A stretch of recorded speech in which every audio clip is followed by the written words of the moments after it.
Ever get so pulled into a side story, you almost forget the main character is missing? Like those B plots that totally steal the show. Yeah. You're like, wait, where'd the hero go? Yeah. But in a good way. This time we're going deep on a Perfy's example. Ultimate Spider-Man, #10. Ah, the one that dives headfirst into investigative journalism and shady corporations. You got it. Mm. We've got a mountain of sources to unpack for this one.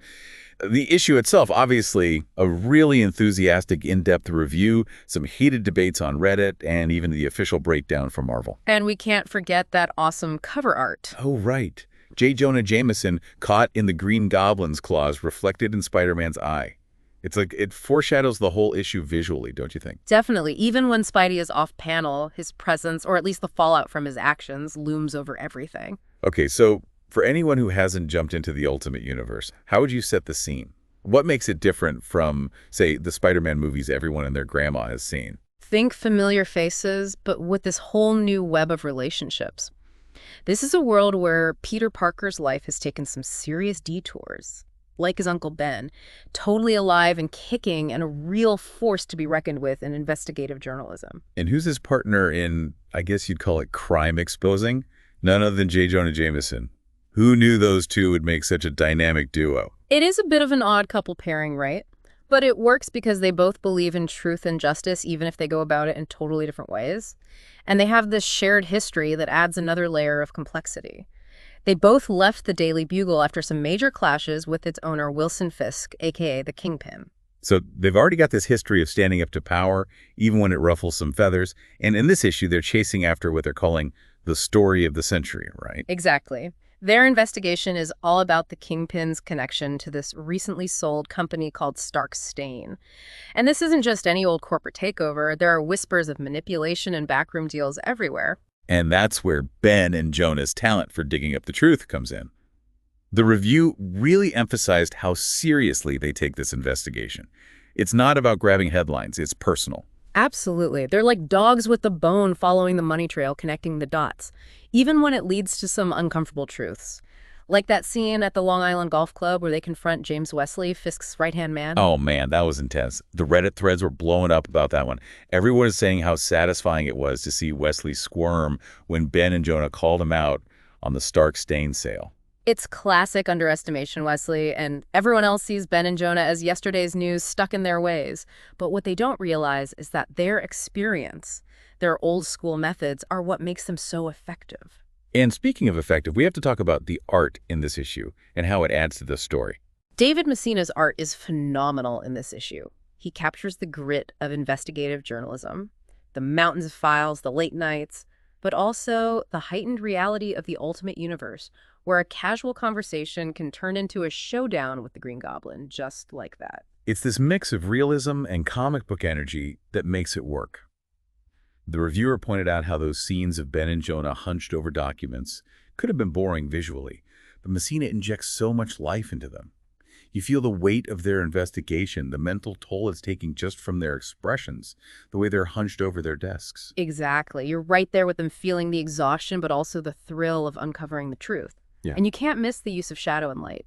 Messina keeps Fisk shrouded in darkness most of the time, emphasizing his sinister side, while Ben and Jonah are often bathed in light, symbolizing their pursuit of truth and transparency. Yeah, it's little details like that that elevate the storytelling beyond just the words.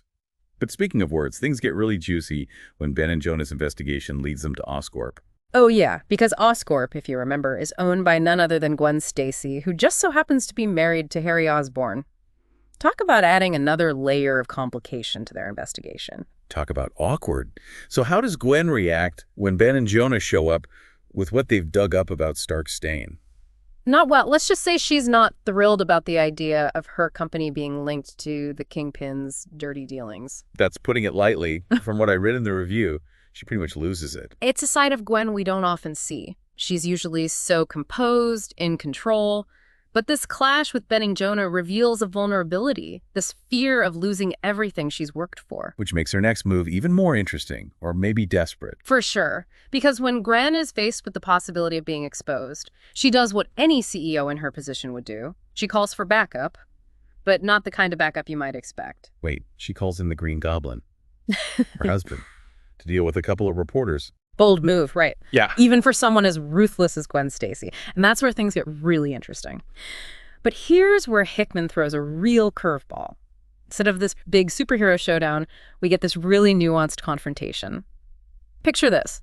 Ben and Jonah in their element, surrounded by newspapers and files when Harry Osborn strolls in, not in the Green Goblin suit, but in a sleek business suit. Talk about power play. Yeah. Subtle intimidation. Exactly. And the crazy thing is, Ben and Jonah don't even flinch. They're almost amused, like they're placing bets on who Gwen would send.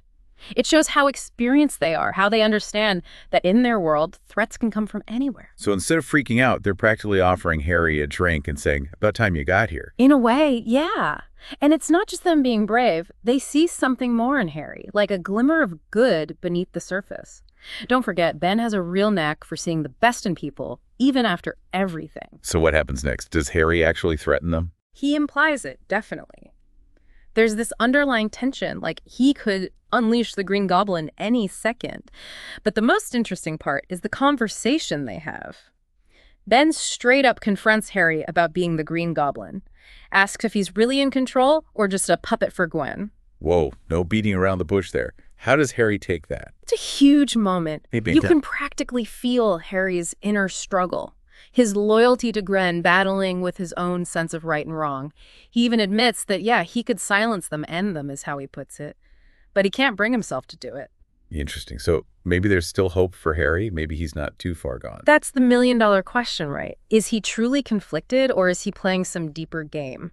Because then he does something totally unexpected. Yeah. He hands Ben this data stick. Ooh, here we go. What's on it? Everything. Dirt on Fisk, the makers, all the skeletons in their closets, everything they've been trying to dig up. He's just handing them the story of the century. Why would he do that? That's what everyone wants to know, right?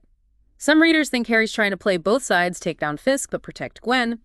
Others think maybe his conscience is getting to him, and this is his way of making things right. It's like we're seeing a whole new side of Harry here. Way more complex than just the Green Goblin.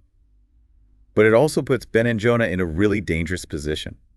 They're holding some seriously explosive information, and you know someone's going to come looking for it. And don't forget the personal stakes. Remember Mary Jane, Peter's wife? She works at the paper, and she is freaking out, not just about her job, but about them being able to pay the bills. Right. It reminds you that this isn't some game for the characters involved. The stakes are real. Which brings us to another point the readers brought up. Ben and Jonah's decision to publish the story under the name Ben Reilly. Oh, yeah. The Reddit threads went nuts over that. Some people loved the callback to the Spider-Man clone storyline, but others thought it was way too on the nose. Like, come on, guys, you couldn't come up with something a little more low-key. Right, but maybe that's the point. Maybe it shows just how much they believe in the truth, how far they're willing to go, even if it puts them in danger. It's a bold move, almost defiant. It's like they're saying, we know who we are and we're not backing down. And that decision is going to have consequences that reach way beyond this one issue. They've just blown the lid off this massive conspiracy, and you know there's going to be blowback. Okay, before we get into all that, let's just appreciate how this issue messes with our expectations. We've got Ben Parker, not as some tragic figure from the past, but as this sharp, driven journalist. We've got Jonah Jameson, not as a grumpy editor, but as a crusader for the truth. And then there's Harry Osborn, the Green Goblin, who ends up being the one to deliver the truth right into their hands. It's like Hickman is taking these iconic characters and revealing these hidden depths to them, really challenging what we thought we knew. Couldn't have said it better myself. And it works so well because it's earned. This isn't Hickman just changing things up for no reason. It's all rooted in these characters' histories, the choices they've made. And it makes you think, where's Peter in all of this? What's his role? That's the big question, right? This is his world, after all. His actions have consequences. But how will he react when he finds out what Ben and Jonah have uncovered? What will he do about Harry? I guess we'll have to wait for the next issue to find out. And something tells me it's going to be huge. Yeah, you can really feel the tension building. For sure. And it's not just about what's going to happen next. This issue really got people talking about the bigger picture, too. That's what makes a comic book great, when it sticks with you long after you've put it down. Totally. And one thing that kept popping up in the discussions was this idea of legacy. Like, you've got Ben Parker, who'd be dead in any other universe, living this life dedicated to truth and justice. And then there's Harry Osborn, trying to figure out who he is with the weight of his family's legacy on his shoulders. And of course, you've got Peter always there in the background. Like they're all caught in this web of destiny trying to break free. Exactly. So, can they actually escape their paths and write their own stories? Or are they forever stuck in these roles that have been thrust upon them? That's a question that goes way beyond comic books, don't I think? It's something we all deal with. 100%. Mm. We're all products of our pasts, shaped by what people expect of us. But it's the choices we make, the actions we take, that really define us. And that is a powerful message, my friend. This issue, Ultimate Spider-Man #10, it reminds us that even in a world of superheroes and crazy powers, it's the choices we make, the stories we tell that really matter. Well said. Well, as we wrap up this deep dive, what's your big takeaway? What's the question that's going to keep you up at night? For me, it's about consequences. Every choice, every little thing we do, it creates these ripples, right? Affecting everyone around us, for good or for bad. And Ultimate Spider-Man #10 really drives that point home. It's like the stark reminder that our choices have weight, that even the smallest decisions can have huge consequences. And that even when you think you're just reading a story about a guy who dresses up like a spider, you're actually grappling with some really deep stuff about responsibility, identity, what we do when faced with impossible odds. Exactly. Well, folks, it looks like we've reached the end of our deep dive on Ultimate Spider-Man #10. Until next time.